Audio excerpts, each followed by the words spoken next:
Hello, Zuko here, and over the last couple of months, I've been sitting here staring at my bookshelves going, am I sure that I want these books? So, it is time for the book Unhaul challenge. I will link the original video down below. So there are 10 questions, and I believe the goal is to get rid of one book for each question at least. Now, I've been sitting on these for about 6 months. I've been adding more over the months, going like, oh, is this book actually like happy on my shelves, or would it do better at a place where other people are going to read it? Do I actually want to read it? Is it just sitting here because it's pretty? So I've accumulated all of these books, and we're gonna go through and we're gonna unhaul them all together right now. So the first one is a book that you gave a low rating to, and for that I have two. The first one being Bram Stoker's Dracula. I read this and I hated absolutely every second. I listened to the audiobook that has like Tim Curry and stuff in it, and you'd think it would be really good, and I hated it. This was so slow and so boring, and if I ever decide I'm going to give it another chance, I still have the audiobook, and I can probably get a nice copy of this book again, but I don't see myself wanting to interact with this book ever again. And the next one is Reckless Girls by Rachel Hawkins. This is a, in theory, like suspense, mystery, thriller book, slasher, I don't know, but it was really slow. The mystery was really boring. Like, nobody died until 70% of the way through this book, and then it was just not satisfying. I mostly bought this book because I needed to buy a current book of the month book to get a hardback copy of One Last Stop by Casey McQuiston. And so I picked this because it was yellow, and I like yellow, but I did not like this book. Next is a book that you changed your mind about, like you don't like it anymore or whatever, right? So for this question I have 1, 2, 3, 4, 5, 6, 7, 8 books here. Okay, so the first one, Wink Poppy Midnight by April Genevieve Tucholke. I mostly kept this around because it has an absolutely beautiful cover. And like, while I might reread it, I don't really think I need to keep it on my shelves. We Were Liars and Family of Liars, both by E. Lockhart. I enjoyed We Were Liars, and I've read it twice now, but I feel like I want to unhaul this and give it to a school. And in doing that, I want to give them this one as well. So I figured they should go together. I didn't really love Family of Liars, and while it didn't ruin We Were Liars for me, I just feel like if I'm going to read it again, which I don't really see myself doing, I'll just listen to the audiobook and I don't really need to hold on to a physical copy. Then I have Stay Sexy and Don't Get Murdered by Karen Kilgariff and Georgia Hardstark. After they sold their podcast company to Amazon, I just deleted everything about them from my life because I didn't like the way that they kind of went from shitting on huge companies to being bought by one of the hugest companies, and it just felt really ingenuine, and I feel like as people, their views don't align with mine the way that they used to. So I'm getting rid of this book because I just don't have the same love for them that I used to. Then I have Bird Box by Josh Malerman. I barely remember reading this book. It's a paperback that I don't really keep paperbacks anyway. I try not to buy them. I bought this one secondhand. I read it, it was fine. Maybe I'll reread it one day, but I'll just listen to the audiobook again. I don't know, maybe read the sequel that way, but I'm not really interested in keeping this one. Then I have The Girls Are Never Gone by Sarah Glenn Marsh. I wanted to love this book. I didn't. It was a YA, like, horror mystery, whatever, but it just felt really, like, cut and paste. Nothing about it really stood out. So while I might try and reread it, because maybe I'm missing something, I don't think I'm going to keep my copy anymore. And lastly for this one, I have A Monster Calls by Patrick Ness. I read this and I loved it, so when I found the special collector's edition at my local used bookstore, I bought it, and I just haven't had the urge to, like, pick it back up and read it. And I'm not sure I'm ever going to reread it, so I think I'm going to pass this along. Oh, I have one more I forgot about. I also have the Half Bad trilogy by Sally Green. Part of me really wants to keep these because they're beautiful, and part of me is like, I'm probably not going to reread these. I don't need them, but I kind of want to keep them, so I'm really on the fence about them, but I think I'm going to get rid of them. These were a YA, like, magic series where it didn't really make a lot of sense, and the good guys were called white witches and the supposed bad guys were black witches, and that just felt like really, maybe I'll keep them because I think they're really pretty, but I don't know. Next is a series you won't complete. Now, I'm counting some series I don't even think I'm going to start in this, and that would be Wicked Like a Wildfire and Fierce Like a Firestorm duology by Lana Povich, or Povic, unclear. I'm sure you can tell by looking at this that these were cover buys because they have really pretty covers, but I have no interest in reading these. The same thing goes for Behold the Bones and Beware the Wild by Natalie C. Parker. I'm currently reading a Natalie C. Parker book and I enjoy it. I don't know. I'm not even sure what these are about. Like, I definitely cover bought them because they were on Book Outlet for cheap, and I was like, oh, I could get the entire duology, so I bought them. but I don't really have any interest in reading them. That, Grave Maidens, which I believe is a duology by Kelly Kuhn. I have no interest in picking this up. I think I heard they were really romance heavy, which I'm not obsessed with, and I just don't really see myself ever reading this when I have so many other books to read. I actually have the box set of the 5th season, is that what the series? The Broken Earth trilogy by N.K. Jemisin. I read the first one and I thought it was just like okay. I didn't love it, and I've never had the drive to pick up the other two. I do have the audiobooks all on Audible, so if like I want to read them, I can, but I don't see myself wanting to actually keep the physical editions on my bookshelves because I just didn't love the first one enough to like warrant that. Next is a book I did not finish. And I don't have any DNFs that I keep on my shelves. If I didn't finish it because I didn't like it, I unhaul it right away. These are all books that I read and liked enough to keep on my shelves for a little bit, or books that I just never read.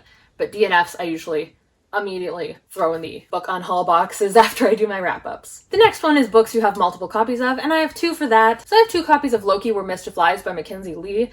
I have the North American release, and I have this beautiful Australian hardback, I believe. It's got gilded edges. It just looks so much prettier. Why would I keep this edition when I have this edition, you know? And I have Ironside, A Modern Fairy Tale, Modern Fairy's Tale by Holly Black. I got this whole trilogy in the white matching editions, so I did not need this one anymore. I got this one secondhand at my local used bookstore, and it was the only one there, so I was like, oh, eventually I'll just hopefully find the other ones, but then I found them all in a matching set, so I don't need this one. I'm gonna split this one up just randomly because these are all books I'm never actually going to get to and books I know nothing about, and those are 2 separate boxes to fill, so I'm just going to split these randomly. So for books I'll never actually get to, grab this many. Okay, we have The Woods by Chelsea Bobolsky. I don't know, woodsy horror. I impulse buy a lot of woods horror books because I like the concept and I never read them because they're usually straight, and YA usually has that unnecessarily strong focus on love that I don't need. We have The Gravekeepers by Elizabeth Brine. This has really low ratings and everyone says it was really boring. We have What the Woods Keep by Katya de Beckera. Again, spooky woods book, I think. Don't really know what it's about. I have The Bone Charmer by Brianna Shields. I impulse buy spooky woods books and books with bones and books about dead things, if you can't tell, but I don't think I'm ever actually going to get to this one. I have Beautiful Broken Girls by Kim Savage. I believe I saw Books and Lala. Is that their name? I don't remember. Talk about this once and they liked it, but this is my lowest rated book on my TBR, so like I don't have any interest in reading it. And Liar's Inc. by Paula Stokes. I kind of looked into it to see what it was about and if I wanted to keep it, and it didn't sound good, so I don't need it. Next is a book you bought because of the hype, and for sure that was Station 11 by Emily St. John Mandel. I read this and I thought it was just okay. I know everyone loved it, but I found it really kind of slow and boring and not really what I wanted out of a pandemic book.